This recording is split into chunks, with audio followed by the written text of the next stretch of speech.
পড়শির অপমান সহ্য করতে না পেরে গলায় গামছা দিয়ে বাড়িতে আত্মঘাতী ষষ্ঠ শ্রেণীর পড়ুয়া।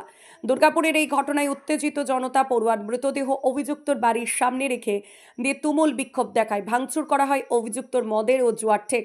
ঘটনাস্থলে পুলিশ এলে পুলিশ ও জনতার বিক্ষোভের মুখে পড়ে উত্তেজনা এলাকায়। অপমান সহ্য করতে পেরে আত্মঘাতী ষষ্ঠ শ্রেণীর পড়ুয়া। দুর্গাপুরের কোকোভেন থানা এলাকার উড ইন্ডাস্ট্রি এলাকার দাসপাড়ার এই ঘটনায় উত্তেজিত জনতা পড়ুয়ার মৃতদেহ অভিযুক্তর বাড়ির সামনে রেখে দিয়ে তুমুল বিক্ষোভে সামিল হলো। ভাঙচুর করা হলো এলাকার একটি জুয়ার ঠেক, যেটা কিনা অভিযুক্তর পরিবারের ঠেক ছিল। মৃত স্কুল পড়ুয়ার নাম সুরজ ঠাকুর। গতকাল স্কুল ছুটির পর বিকালে 4:45 নাগাদ সাইকেলে করে বাড়ি ফিরছিল সুরজ।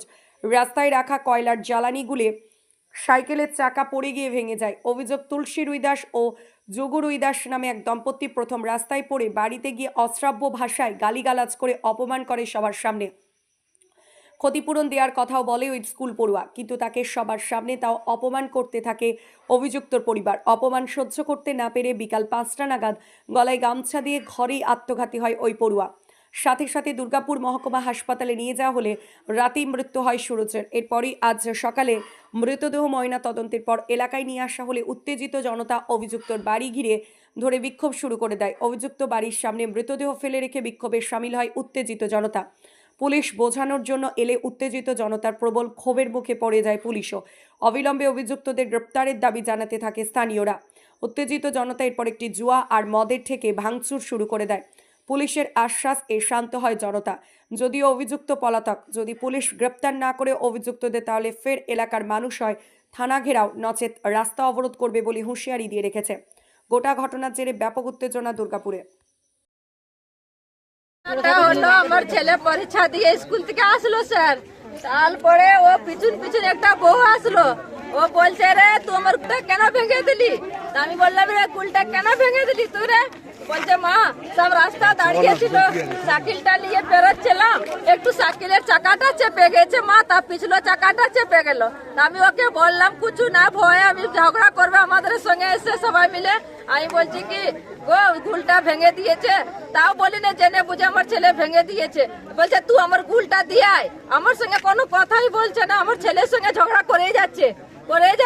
আর আমি সায়া পরেছিলাম, ও দেখেছে নিজে, আমি চানে ঢুকেছিলাম, বেরোলাম, আমার সঙ্গে কথাও বলছে না। আমি এদিকে বাথরুমে ঢুকে গেছি, ও আমার ছেলের উপরে এত অপমান করলো, ছেলে দাঁড়িয়ে দাঁড়িয়ে শুনলো। আমি আবার বাথরুমে ঢুকে গেলাম, ও বউ চলে গেলো, আমার ছেলে আবার বাথরুম থেকে ঢুকছি, গেট বন্ধ দেখলাম। কবে করেছে? গলায় দড়ি নিয়েছে? হ্যাঁ, দড়ি ছিল না, গামছা ছিল। আমি বেরিয়েছি, বাবুরে দরজা খুল রে, বাবু দরজা খুলছে না, স্যার।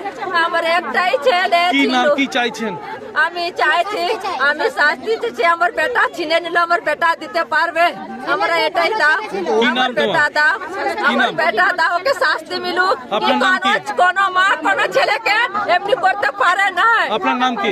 আমার নাম পিঙ্কি দেবী। আর ছেলের নাম কি? ছেলের নাম সুরজ ঠাকুর। বয়স কত?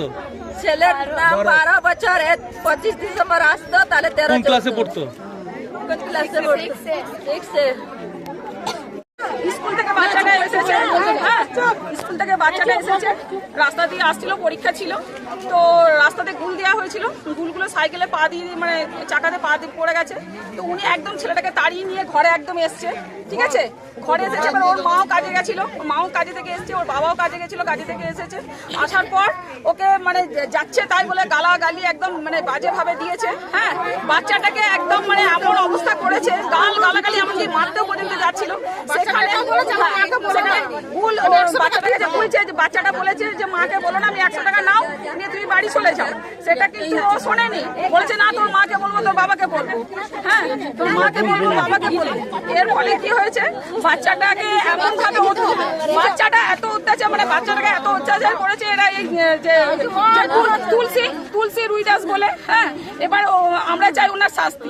ওই যে বাচ্চাটাই যে সুসাইড করে ফেলেছে, হ্যাঁ, মানে অপমান সহ্য করতে না পারে, একদম সুসাইড করে ফেলেছে বাচ্চাটা। আমরা ওর শাস্তি চাই। কি বলছে পুলিশ? পুলিশ বলেছে যে হ্যাঁ আমরা দেখছি।